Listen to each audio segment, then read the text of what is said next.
All right, one of the most amazing compounds ever created, HGH. This is my complete guide on how to use it, what the correct dosing is, timing, protocols, and why almost everyone runs it wrong. There is so much information online and it's so confusing, and I wanted to make this complete guide so you'd have everything in one place essentially. This was my transformation with HGH, and I'm the same weight here, 190 in both of these pictures, and you can tell what it did to my physique. This was about 8 months of usage and very similar cycles of test and mast, and you could just see it visibly. At 190, absolutely shredded. And here you could tell that I needed to lose probably 10 to 15 more pounds to be this shredded. So it can make or break a physique. I've ran generics before. I've run pharmaceutical grade as well. And we're going to go over both of them here in just a minute. If you're looking to GH, you're probably here because your recovery is just not the same. It's not what it used to be, especially if you're 30 plus. Sleep, joints, they're probably hurting. You've been training and running gear while the gains per cycle just kept on shrinking. You want the fat burning effect.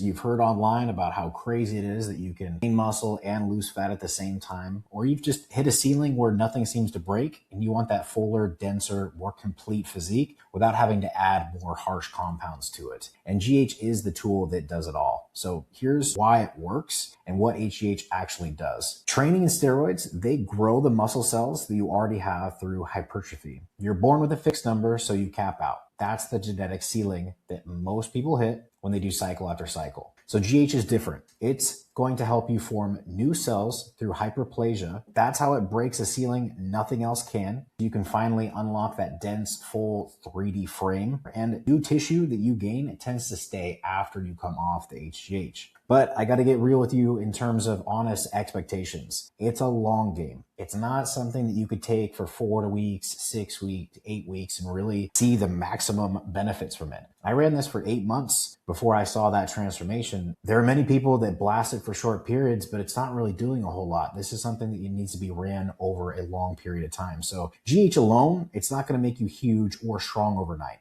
It's a tool that pays off months over months. You really need to see it that way. Fullness, the pumps, those can show up within days, but the permanent change is going to be slow. So you just have to be prepared for that. In short, GH is not the thing that's actually doing the work. Injected GH does not build muscle directly. It tells your liver to release more IGF-1, and IGF-1 is going to be doing most of that work. So a simple analogy that you could think of is growth hormone is the manager and IGF-1 is the workers on the floor. When you get an IGF-1 blood test, that is the only thing that's going to tell you how many workers you actually have circulating through your body and your blood. It's also why two guys on the same dose can get completely different results, and why past a point, there's almost nothing and your wallet is going to hate you for it. You hit a certain point where if you're running a certain amount of IUs, it's not going to be beneficial and the cons are going to start to outweigh the benefits. So in translation, just don't chase the IU number that you're injecting. You should be really focusing on your target IGF-1. That's what's really going to matter. So don't run it blindly. Make sure you get blood tests. Make sure you have that target in mind. Now the benefits. This is what everybody's chasing. For recovery, a muscle that may have taken 6 days to bounce back might take 3. If you have some, let's say you pulled something and it usually would take 2 to 3 weeks, that is usually going to resolve within 5 days, 6 days. It's very quick. Connective tissue and joints, it's going to ramp up collagen production for your tendons, your ligaments, your joints, your skin. That's one of the main benefits too that I noticed is my skin got very, very soft. It looks a lot more younger. This is the regenerative peptide that people use, especially like Hollywood actors. That's what they use to stay young. But beat up knees, elbows, shoulders, those often start to come down after a few weeks of use. And then the fat loss without losing muscle. This is one of the biggest ones. It can push your body into burning fat while sparing muscle. So people get visibly leaner even when the scale barely moves. That's the true recomp that everybody's facing. As for nutrient partitioning, it's going to raise your metabolic rate. So more of your food goes directly into muscle rather than straight to fat. So you eat more and you stay leaner. The sleep for me was one of the biggest things because when my head hits the pillow, I know that I'm asleep for 7-8 hours. When I wake up in the morning, my dreams were extremely vivid, just like night and day difference. I'd wake up like, oh my God, kind of like, where am I? That's how deep of sleep you have on this stuff, especially when you start getting into the 4 IU plus range. The other angle is health. This compound barely touches any bad health markers. Unlike steroids and anabolics that can absolutely tank your blood work, this is something that's not really going to move the needle in terms of moving stuff in the bad direction. Here's how most guys use it. So the wrong approach that's going to burn money is the whole take as much as you can afford and tolerate. More units equals more muscle, pin it fasted, or do fasted cardio, or it won't work. Those are just not true. Like your body, it caps out above a point. Your IGF-1 is barely going to climb at a certain level. So extra units is mostly just going to add more side effects. You're going to be burning a hole in your wallet. So the mega dosing, it also brings out your gut distension. And a lot of that is caused by the combination of growth hormone plus insulin and then pushing heavy food. Growth hormone and insulin is going to grow everything in the body. When you start pushing food, your stomach is going to naturally come out and you're going to be holding it. You're going to be squeezing through your lifting throughout the day. And that's mainly what brings out the gut. But otherwise, doing it fasted is largely myth and kind of bro science. Because if you think about it in the terms of taking GH sub-Q, it takes about 2 to 4 hours for it to finally peak in your blood. If you take it fasted, you go do your cardio, and then you come home and start eating, you just canceled out what you just tried to do. Because by the time it peaks, you're already eating. And a lot of people, they're terrified to run HGH, but they happily run other toxic compounds like Tren, D-bol, Anadrol, all the orals. Or they just quit at 4 weeks because they didn't feel anything. This takes a long time for it to kick in, and you can't just blame the product because you only took it for 4 weeks. Especially if you're starting out at the lower doses of 2 IUs, you're not going to see much. The right approach and what actually gets results is you need to ask yourself, what is the lowest dose that hits my IGF target level? Where do the benefits actually plateau for me? And then for dosing, it just really depends on your goal, but you need to find the dose where the benefits peak and then stop there, because anything past that point, you're just going to add extra side effects. You need to use IGF-1 as a tracker and effectiveness and conversion of the HGH. Confirm it with blood work instead of just hoping and kind of going by feel. You got to treat HGH as like a precision tool and not a primary driver, especially in a bulk or in a cut. It is a tool. It is not a primary driver or anabolic. And you need to commit. You need to commit 6 months plus, because the real changes show over months, not days. Now, the framework on how to run it the right way. So step 1, you're going to need to pick your goal. Are you going to be using this for a bulk, a cut, bringing up a weak body part, or recovery and longevity? Because each of them have different purposes. In a bulk, it really shines when you're in a calorie surplus because you can build a lot of new tissue.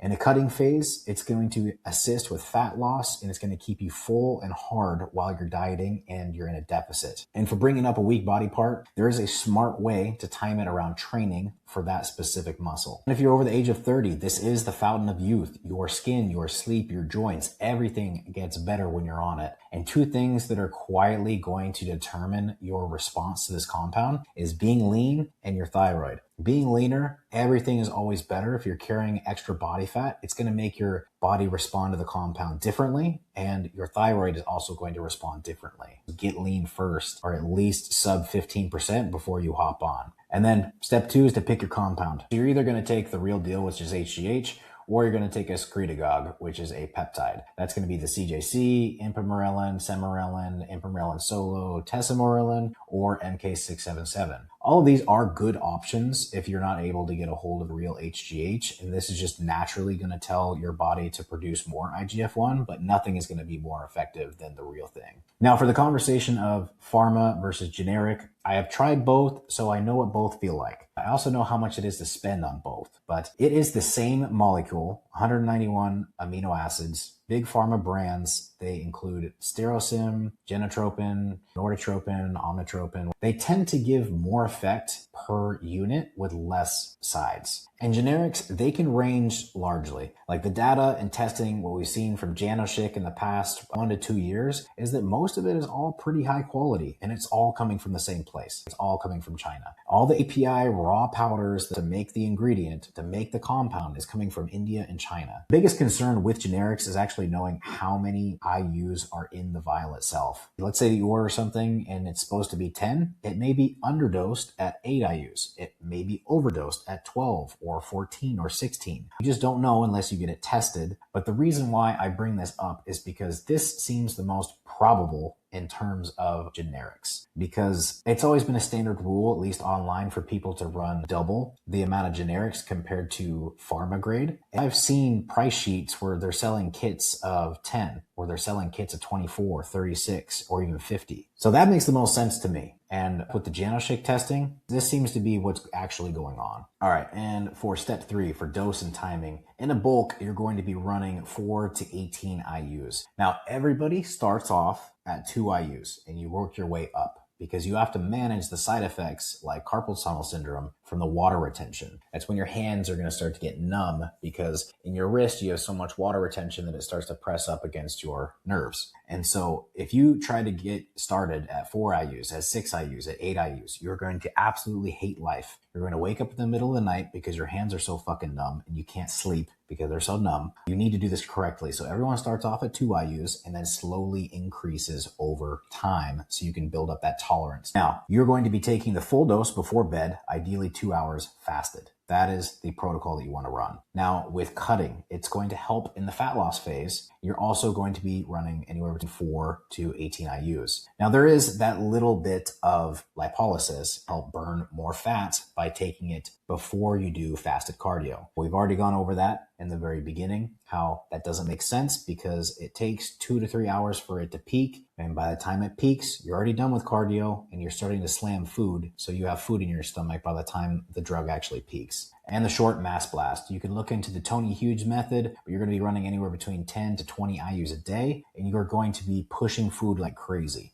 1.5 to 2 grams of protein per body weight. And you're going to be running up your carbs 500 to 1,000.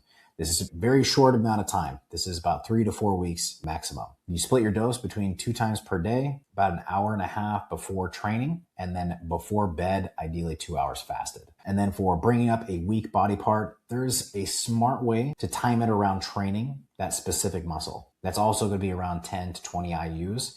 And you're going to take the full dose directly after training a weak muscle group. There's a little bit of bro science here, not a whole lot of data behind it, and it's something to consider if you have something that's seriously lagging. And then for recovery and longevity, Fountain of Youth dose, you're looking around 2 to 6 IUs. There's no need to push past 6 IUs. You're going to do the full dose before bed, 2 hours fasted, okay? And then as for step 4, track, adjust, and manage side effects. You need to get a baseline done to establish what your IGF-1 levels before you start taking HGH. Then you'll want to retest about 6 to 8 weeks in and adjust towards your target. And then you need to monitor your blood sugar as well. The fasting glucose and HbA1c, those can come up a little bit, and you need to manage the side effects. Okay, so the water retention, GH makes you hold more sodium. The extra water is going to compress the nerves in the wrist, and that numb, locked up fist feeling, it's an electrolyte problem, but it's not permanent damage. All you have to do is just back down the dose by 1 IU until the sides go away, and then stay at that dose. And then wait until your body develops a tolerance to it before you start increasing it again.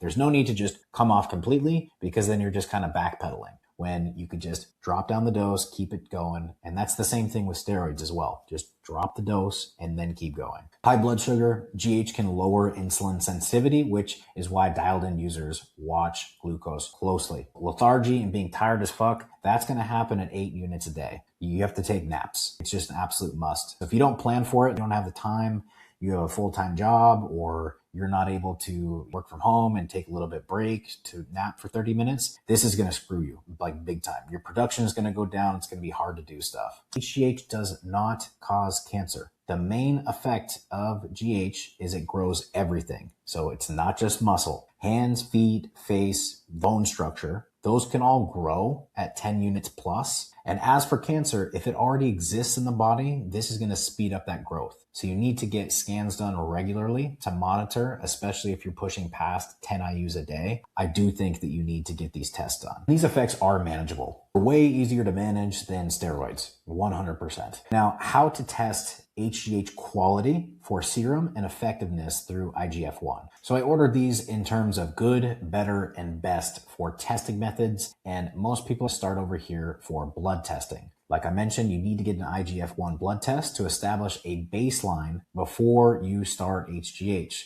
And then you're going to get a confirmation retest about 6 to 8 weeks in to prove that the product is legit and your body is actually responding to it. Okay. So how to read it. Your age is going to play a major part. Sub 30 is going to be higher in terms of how many nanograms are on the test. And then your output drops between 10 to 15% per decade after you turn 30. So you're just on the downward spiral. Same thing with testosterone. So it's not a perfect test. Like a hard diet, a deep deficit, or crushed estrogen can read low even when your GH is good. So you need multiple tests to confirm that you had a low test result or if something's blocking your results. So HPLC, that's going to tell you what's in the vial. IGF-1 tells you what your body is doing with it. Here's some target numbers that you can go off of for your IGF-1 based off of your HGH dose. So at a baseline, you should be around 120 to 280. And then by adding 1 IU, you're only going to see a small increase, like 20 to 80 nanograms. And then by adding 2 to 3, that's going to put you in that 200 to 400 range. This is a noticeable increase and that the HGH is real. 4 to 5 IUs is going to put you around that 300 to 500 range. Also, clear sign that it's real. And then 6 to 8 is going to put you in the 400 to 750 range. This is the very upper edge of where you want to be. Now, when it comes to the better testing, this is what I would prefer most people to do is get the serum test done. So HGH serum is what you would order. Now, what you would do is inject a full vial of 10 IUs intramuscular. So you could put it in an insulin syringe, inject it into your shoulder 2 hours before your blood is drawn. What you're shooting for is 15 to 30 nanograms. Okay, so anything less than that, it's probably less than 10 IUs, or it's weak, or it's not real. So anything above 15 to 30, your GH is real or it's overdosed. And the best form of testing you could possibly do is going to be the PLC testing, which is high performance liquid chromatography. It is expensive at $500. What you would do is send in a vial to a lab like Janoschik. He's one of the most trusted people in the space. And you get back 3 numbers that are going to tell you if your GH is legit. I wouldn't suggest most people go down this path, especially if you have a trusted source, like you know the person that you're getting it from. But if you don't have a source and you're just trying to test out different places, it can get really expensive. This is something that you would do if you bought a really big stash and you want to make sure it's real or you suspect something is wrong. You're going to get back the purity number, which is the actual number that is usable GH and not just junk like filler. You want 95% and above. So that's a good pharma and top generics.